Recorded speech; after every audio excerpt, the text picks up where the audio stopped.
Okay, so I decided I wanted to aim my video camera toward the TV uh, while I shoot this video. And the reason is because there's news flashing across my screen uh, about yesterday's mass shooting in Uvalde, Texas at the Robb Elementary School. And, you know, this stuff just keeps happening. But I've just kind of I think about it with every mass shooting, about how that there's a logic to this thing.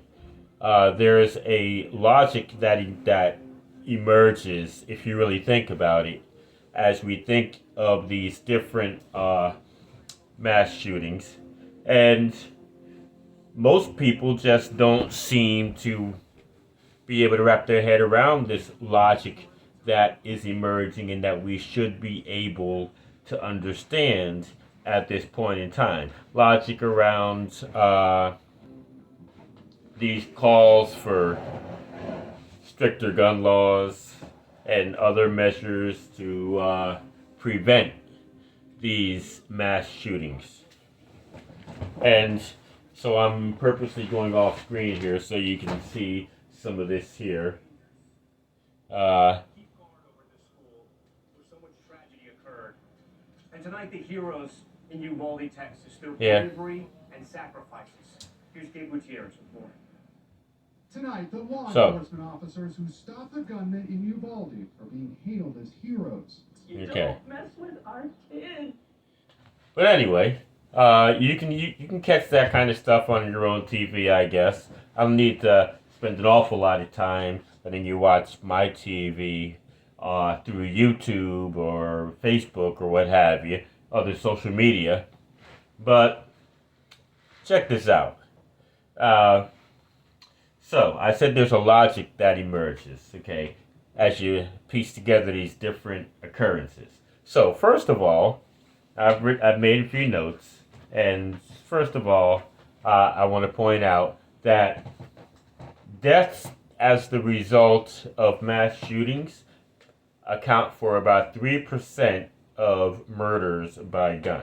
That number doesn't include suicide by gun, but when it comes to murder by gun in this country, mass shootings account for 3% of the deaths.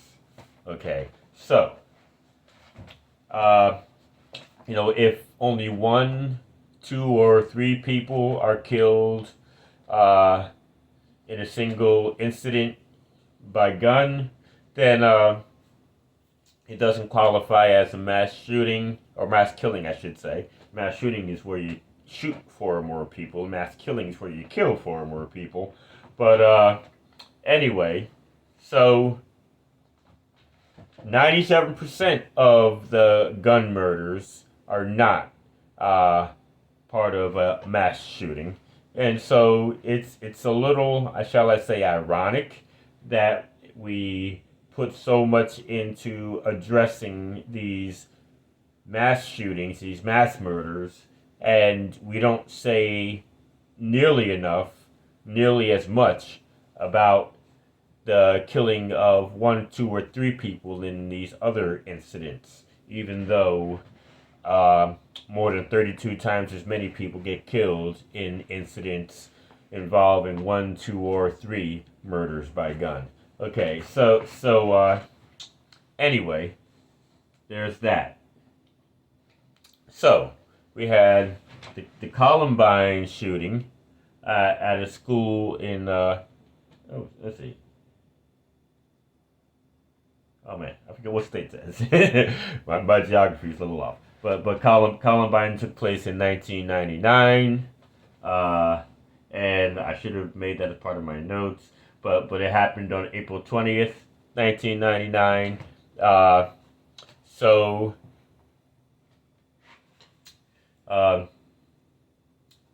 I think it was Eric Harris and Dylan Klebold. They killed 12 students, 1 teacher, and then themselves. for a total of 15 people. And we're coming up on the 25-year anniversary. That will be in April of 2024. And, at that time, it was the biggest, baddest school shooting ever in the United States. And it has now been outdone several times. But we know that Eric Harris and Dylan Klebold felt like outcasts, and that was a contributing factor to them going and shooting up the school.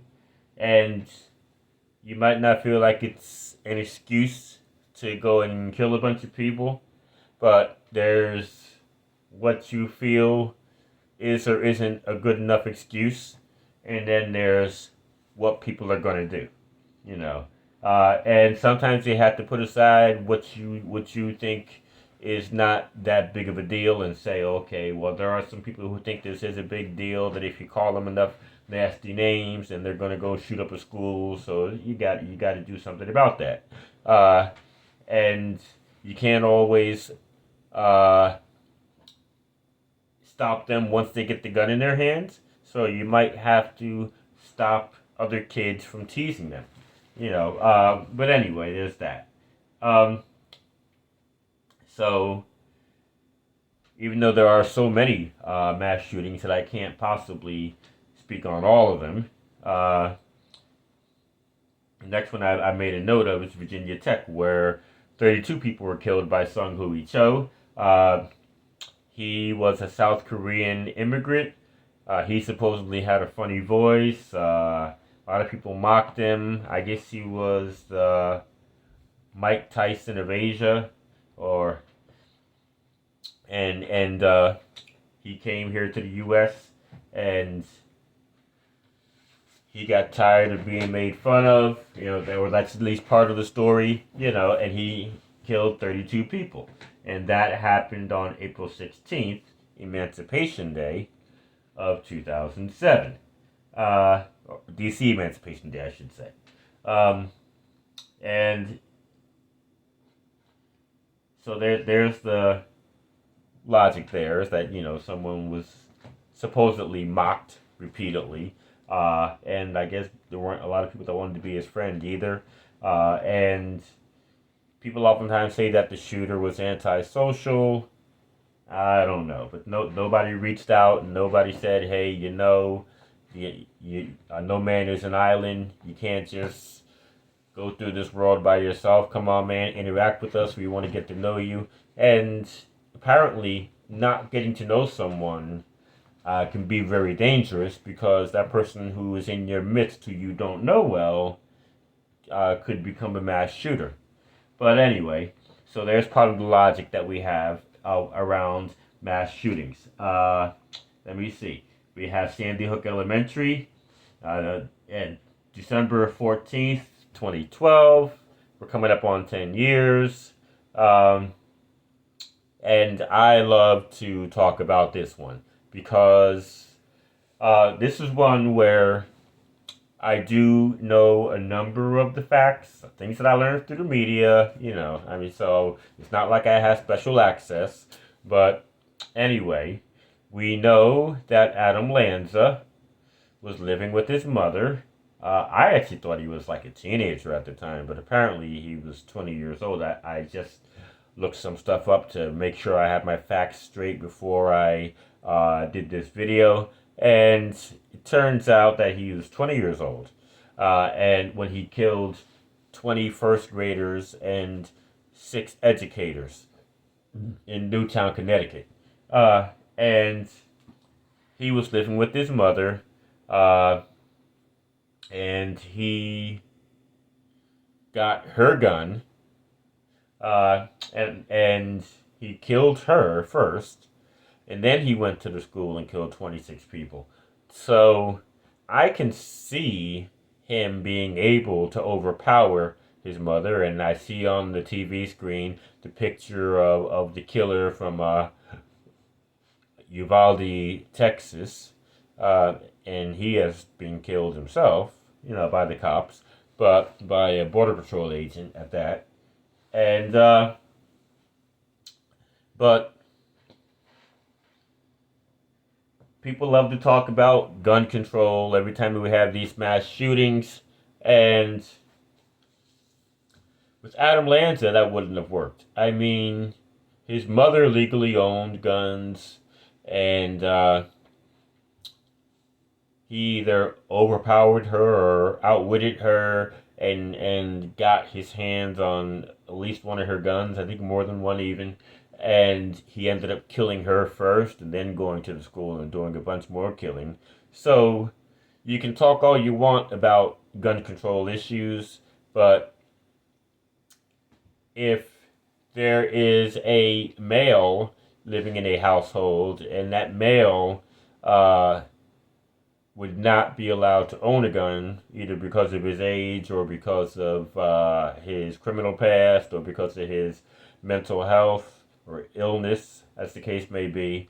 But then there is a woman, or maybe just a smaller man, who legally owns at least one gun, and who is the guardian of the one who cannot own guns. Okay, then that can lead to a situation where the person who cannot legally own the gun is able to overpower the person who does legally own the gun. And I'm not sure that there's an awful lot you can do about that. I mean, Adam Lanza might have just, I can think of what he might have done. He might have exhibited good behavior for 2 or 3 weeks so that his mother let her guard down and felt like, he was going to be a good kid, and whole while he's keeping track of where she puts the key to the gun cabinet, things like that, and then finally one day he's like, okay, I'm going for it, and he goes to where he now has noticed that she keeps the key. Maybe she became so trusting of him that she stopped locking the guns up. Maybe she never locked them up. I don't know, but whatever the case, he probably found some way to get her to let her guard down, and then he made his move. But anyway, that's all speculation. But it's really not hard for me to imagine a 20-year-old man or even a teenager outwitting his mother or overpowering his mother. Okay, so there's that. And so we shouldn't be tossing around this Newtown, Connecticut thing as some kind of supposed evidence that Congress doesn't want to have sufficient gun control. Because, quite frankly, what can you do in that type of situation? If the gun owner has not secured the guns and the gun owner ends up being killed by the perpetrator, what do? You go after the next of kin for the gun owner. Say, okay, well, your wife or your ex-wife didn't secure her guns, and her mentally ill or felon son got his hands on her guns, killed her. And because she's gone, we now have to penalize you, the next of kin.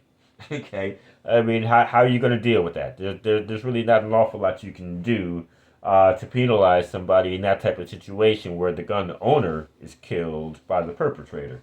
So there's that.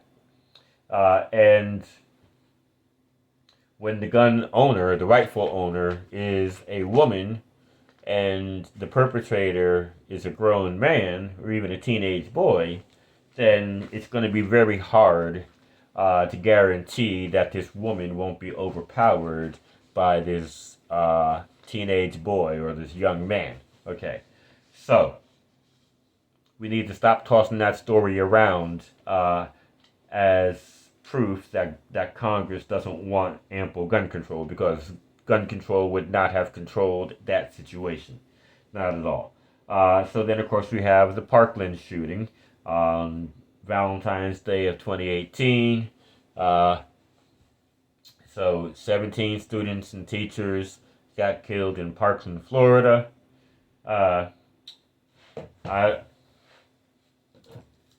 I don't have an awful lot to say about the logic behind that situation. I don't mean to say that the person had a logical reason for killing. I mean that there's a logic that can be gathered from in terms of what can be done to prevent this sort of violence.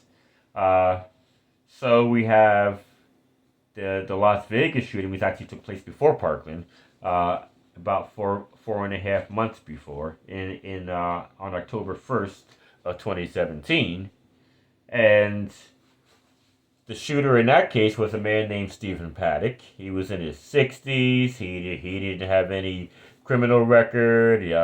No encounters with mental health. Had no red flags at all. And he was wealthy, millionaire, multimillionaire, I should say, and I think he owned 2 apartment complexes, a couple of planes. He had given his Asian girlfriend $100,000 to go visit family in Asia, and while she was gone, he did the shooting.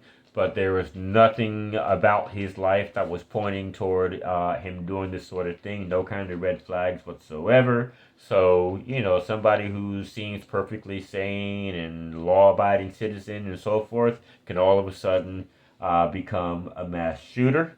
So the logic there is that there is no logic, and you can't always see any kind of red flags, and there aren't always indicators that say, okay, this person is about to do such and such a terrible thing. In this case, a mass shooting.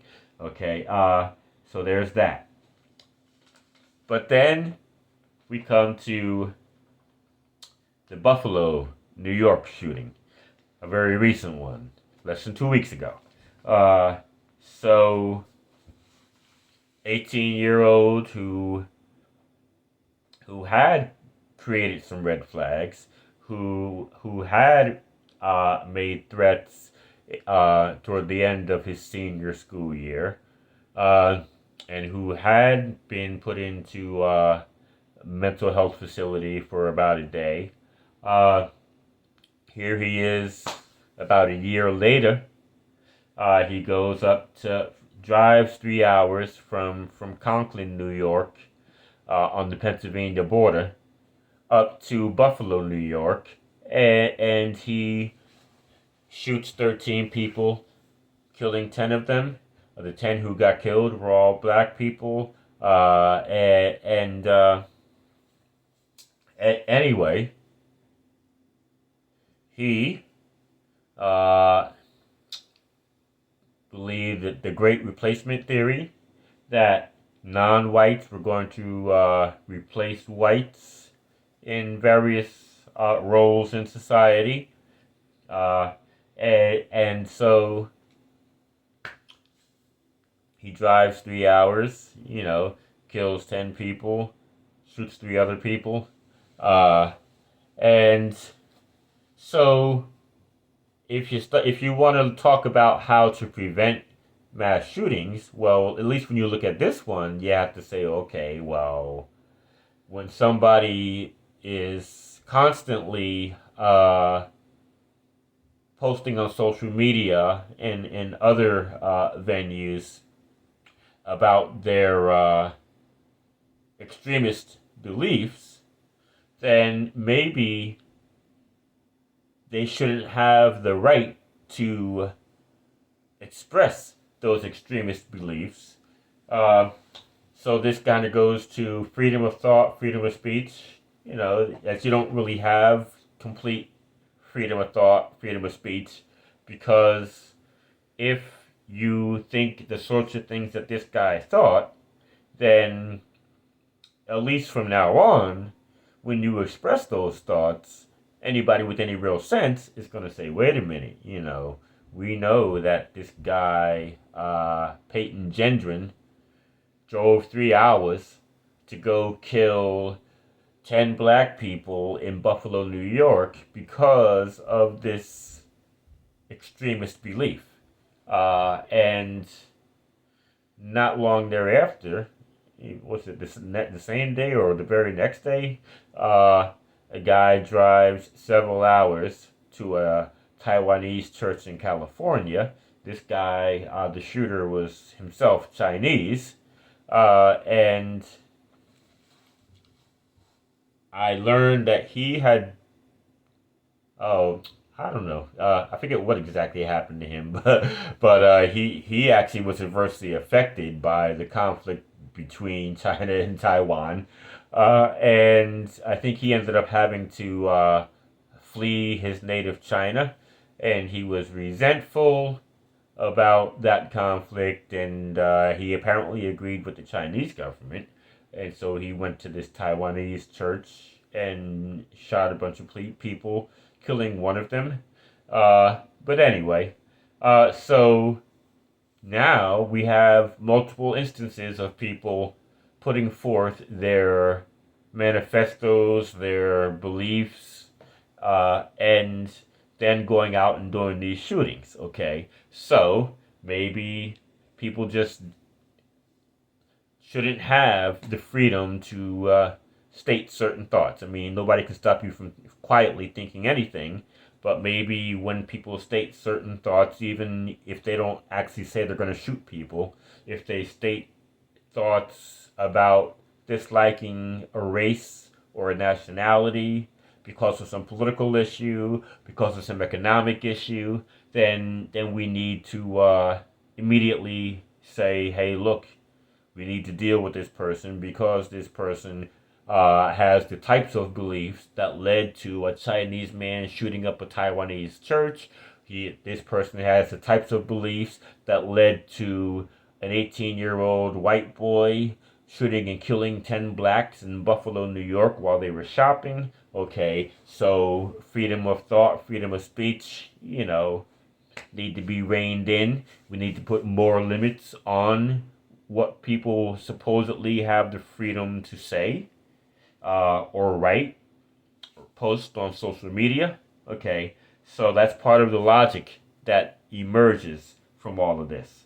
Okay, and I know this is getting really long, and so we have Uvalde or Uvalde, Texas, and so 19 students from fourth grade and down, actually. I think they might have, I think they were all third and fourth graders. And for some reason they had third and fourth graders in the same classroom. And so anyway, 19 students, like 9 and 10 years old, 8, 9, and 10 years old, and 2 teachers were all gunned down, 21 people in all, and I'm not sure what the motive was. I don't think they figured out a motive yet. And the shooter had an Hispanic last name. And the school that he shot up was primarily an Hispanic school. And so I don't think it was racism at all. But anyway, that's it for all the shootings I'm going to list here. But I will say this, that as we juxtapose different mass shootings, we can see that many of the shooters are males who are 13 to 21 years old. So that seems to be a very dangerous age group there. And I said that, you don't necessarily have freedom of thought, freedom of speech, and, when what you think, when your belief system leads to you just going around and randomly killing people, then no, you're not allowed to state just any belief. And so these 13 to 21-year-old guys, I would say when they get into the 10th grade, not so much with the girls, but definitely with the boys. When they get into the 10th grade, we should be censoring their thoughts, finding out how they think, finding out what their most impassioned beliefs are, and figuring out how they're going to move in the world, and if they're going to become a danger in their final school years, if they're going to become a danger in early adulthood, uh, because an angry young male is a very dangerous person. Okay, so by the age of 16, by the time that they are in the 10th grade, we need to be censoring these boys. And when I say censoring them, I don't mean to actually say that they can't say this and can't say that. We need to find out what they think, how they're thinking, and figure out if we need to arrest the development of a dangerous way of thinking. Okay, and we need to do things to draw out how they think. Okay, so there's that. So let's see, I already covered that, and then also some of the logic of these shootings is that, well, we've had let's go to Uvalde, Texas, or Uvalde, however you say that, to Robb Elementary School. So